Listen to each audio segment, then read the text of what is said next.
Ani bekha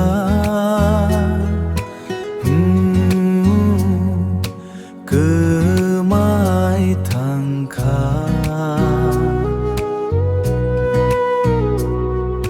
Pilala no khatola Sachelang boyar shipkha Nangana fire tini Kapangkha serang mani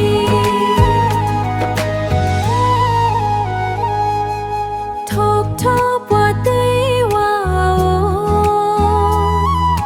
Kok thai yo ngai shao Jadu ni ni ba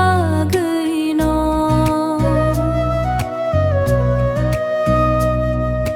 Thop thop wa tei wa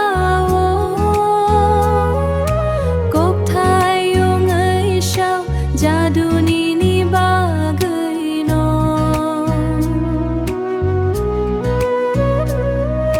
Sichik maya Funuk maya Ani bekhano